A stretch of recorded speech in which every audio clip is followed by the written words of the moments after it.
नमस्कार दोस्तों, स्वागत है आपका अपने चैनल स्टडी पॉइंट एग्जाम में।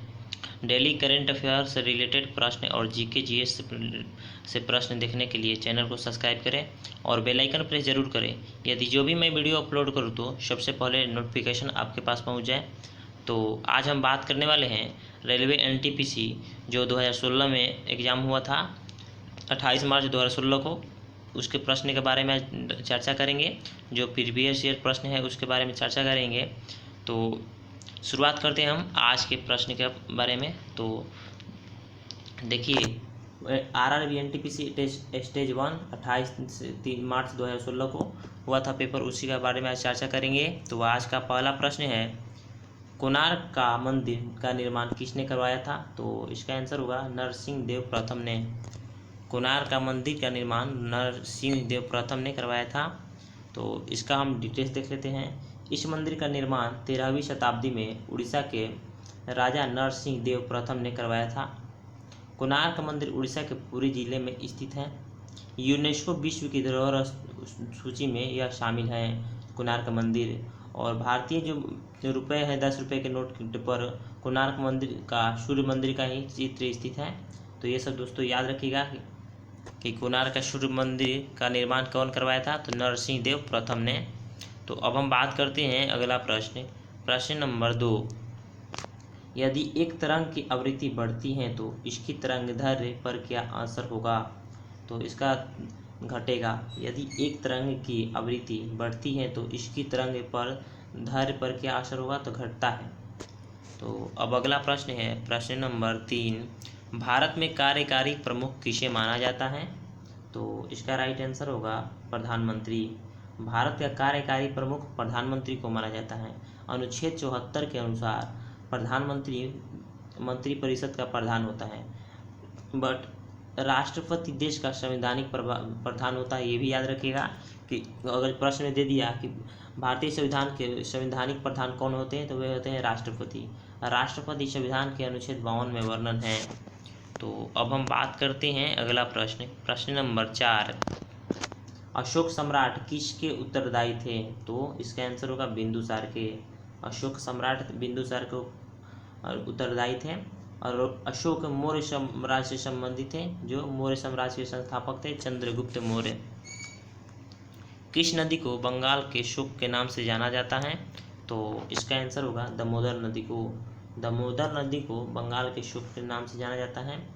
अच्छा, और प्रश्न दे दिया पश्चिम बंगाल किस नदी पर स्थित है? तो पश्चिम बंगाल हुगली नदी के किनारे स्थित है।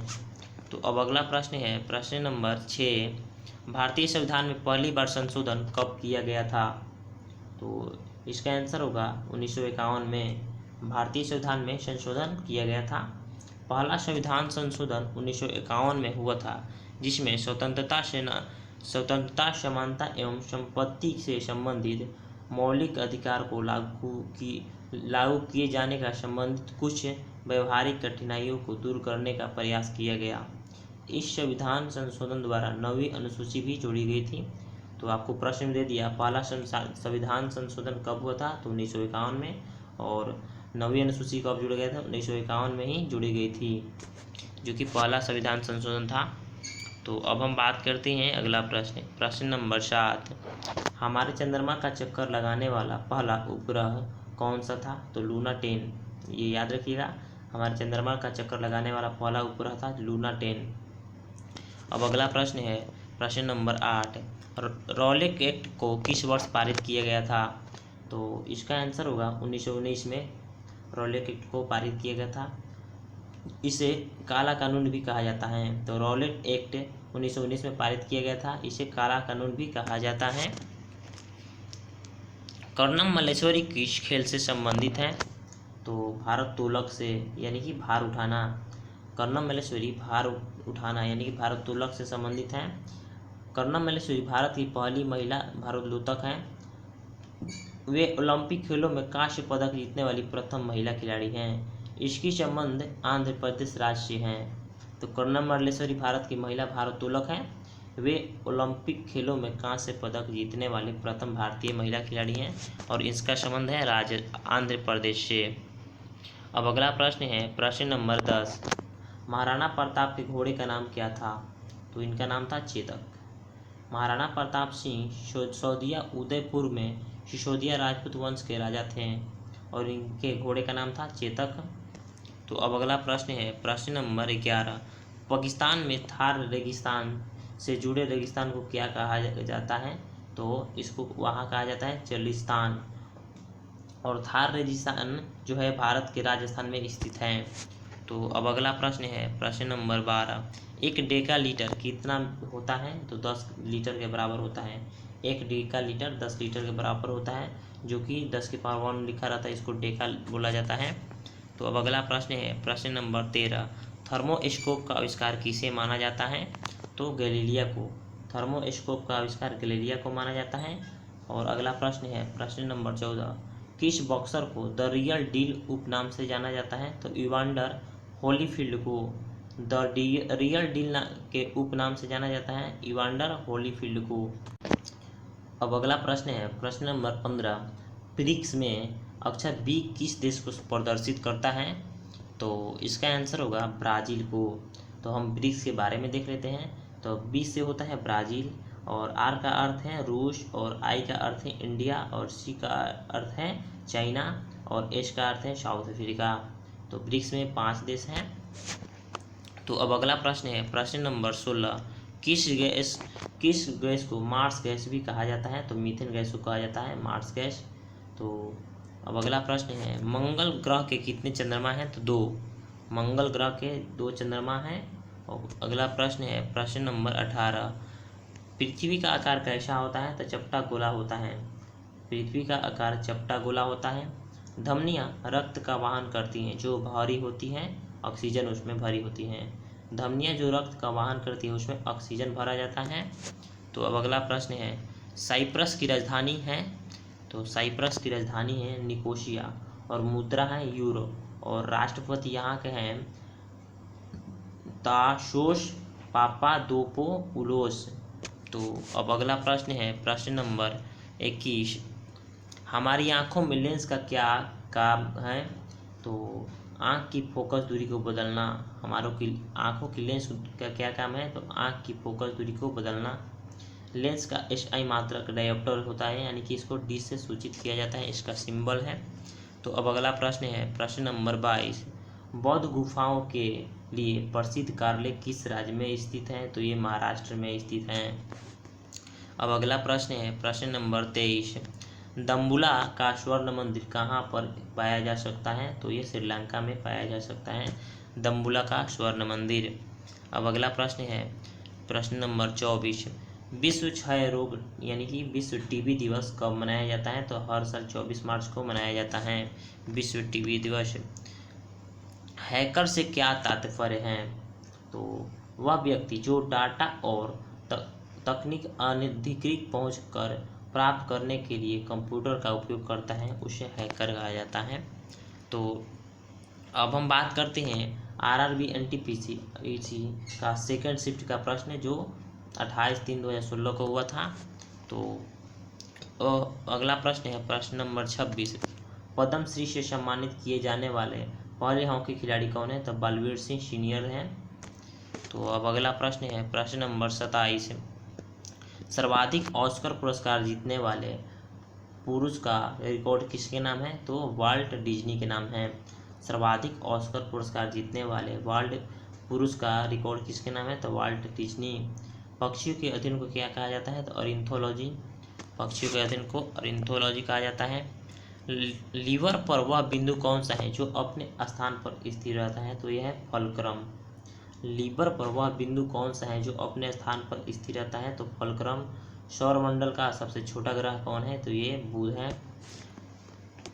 सौरमंडल का सबसे बड़ा ग्रह है बृहस्पति, और हमारे सौरमंडल में ग्रहों की संख्या है 8। मोटापे को मापने के लिए किसका उपयोग किया जाता है? तो BMI का।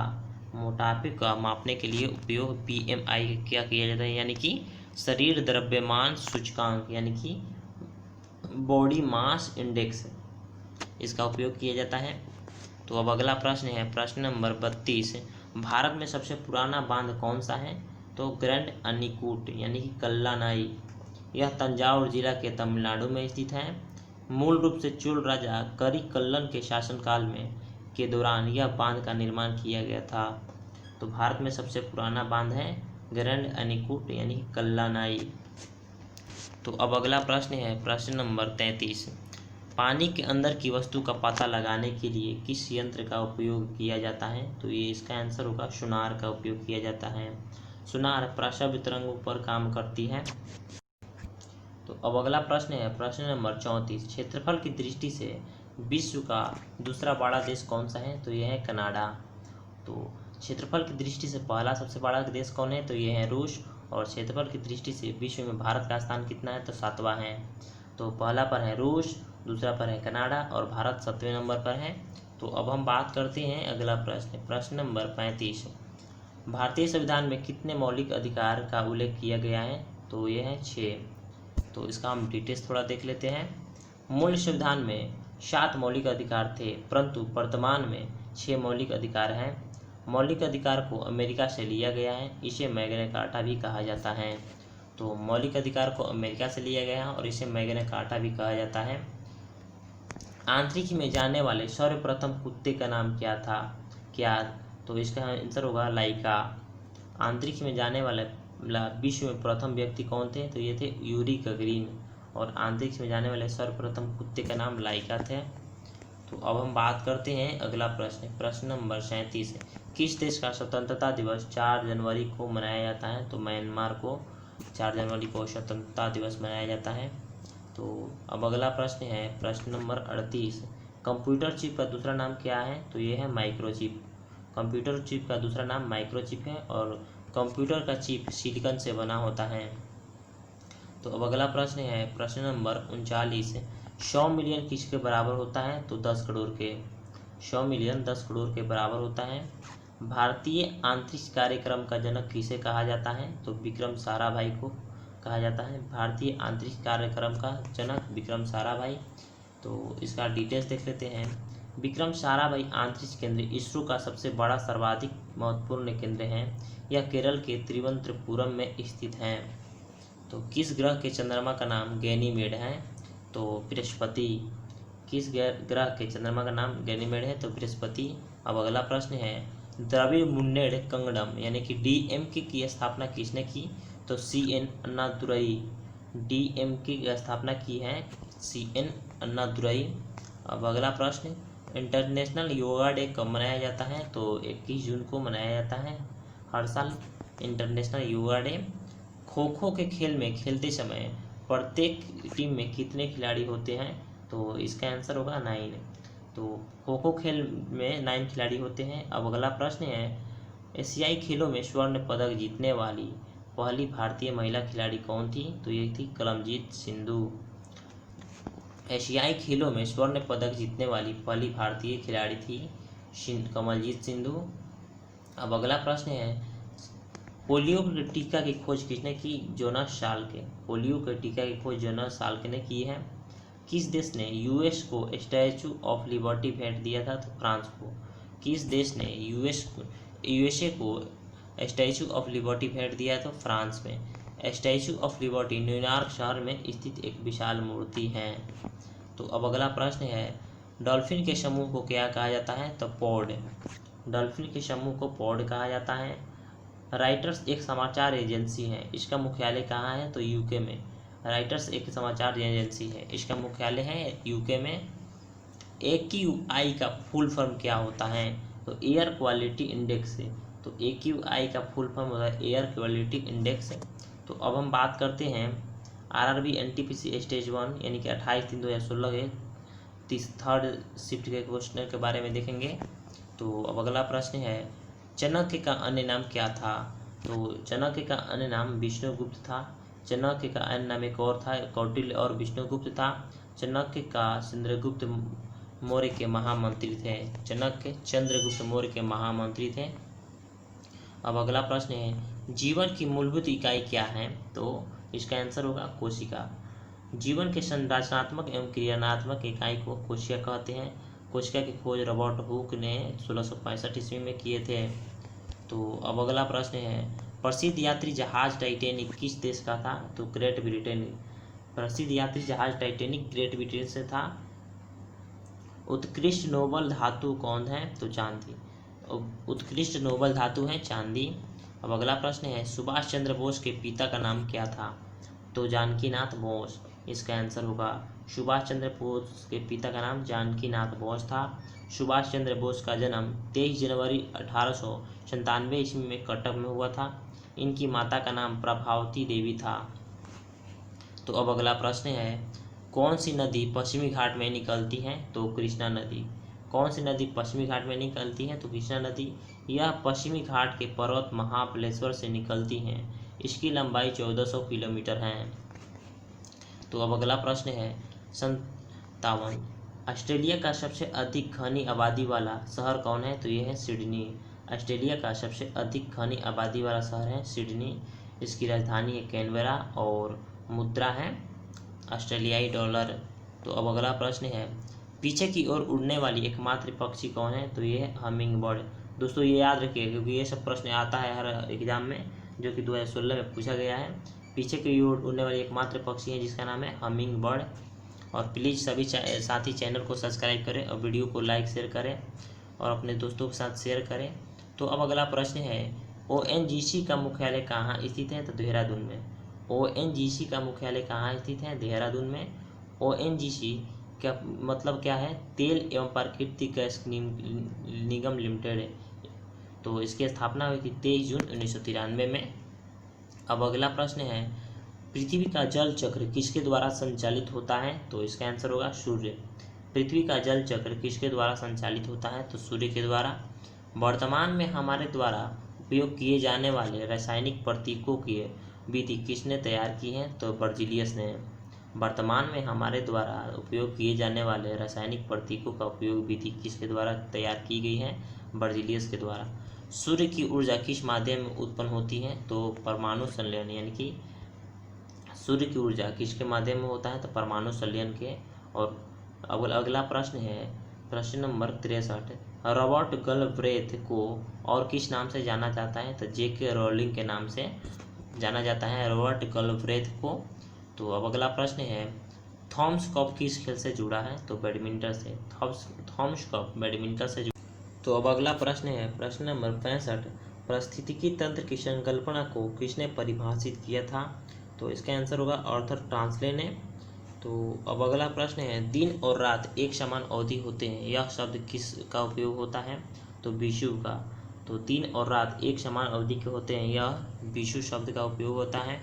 तो अब अगला प्रश्न है प्रश्न नंबर 67, सबसे बड़ा स्तनपायी कौन सा है? तो ब्लू व्हेल। सबसे बड़ा स्तनपायी है ब्लू व्हेल। अब अगला प्रश्न है, कौन सा शहर वास्तुकला की दृष्टि से नियोजित है? तो चंडीगढ़। कौन सी शहर वास्तुकला की दृष्टि से नियोजित है? तो चंडीगढ़। अब अगला प्रश्न है, लाइट फैन का क्या है? लाइट फैन क्या है? तो इनपुट डिवाइस है। लाइट फैन इनपुट डिवाइस है। तो अब अगला प्रश्न है, विकास का सिद्धांत किसके द्वारा प्रस्तावित किया गया? तो चार्ल्स डार्विन के द्वारा। विकास का सिद्धांत चार्ल्स डार्विन के द्वारा प्रस्तावित किया गया था। तो अब अगला प्रश्न है, दुनिया में सबसे बोली जाने वाली दूसरी बड़ी भाषा कौन है? तो ये है अंग्रेजी। दुनिया में सबसे ज़्यादा बोली जाने वाली दूसरी बड़ी भाषा सबसे भाषा है तो यह है अंग्रेजी। तो अब अगला प्रश्न है, तो इसका हम डिटेल्स देख लेते हैं। विश्व में सबसे ज़्यादा बोले जाने वाली भाषा सब के पहले स्थान पर है मंदारिन, दूसरे स्थान पर है अंग्रेजी और तीसरे स्थान पर है हिंदी और चौथे स्थान पर है स्पेनिश। तो याद रखिए, विश्व में सबसे ज़्यादा बोले जाने वाली भाषा मंदारिन है जो कि चाइनीज भाषा है, और दूसरे स्थान पर है अंग्रेजी और तीसरे स्थान पर है हिंदी और चौथे स्थान पर है स्पेनिश। तो अब अगला प्रश्न है, प्राचीन भारतीय गणितज्ञ थे कौन थे? तो ये थे भास्कर। प्राचीन भारतीय गणितज्ञ थे भास्कर। पौधे का कौन सा हिस्सा पानी और खनिज के परिवहन को सूक्ष्म करता है? तो यह है जाइलम। पौधे का कौन सा हिस्सा पानी और खनिज के परिवहन को सूक्ष्म करता है? तो जाइलम। तो इसका हम डिटेल्स देख लेते हैं। जाइलम एक ऐसा जटिल स्थायी ऊतक है जो संवहन के बंडल के अंदर पाया जाता है। जाइलम जल के संवहन में प्रमुख भूमिका अदा करता है। तो अब अगला प्रश्न है, किस अभयारण्य को पूर्व में भरतपुर पक्षी अभयारण्य के रूप में जाना जाता था? तो केवलादेव राष्ट्रीय उद्यान को भरतपुर पक्षी अभयारण्य के रूप में जाना जाता है।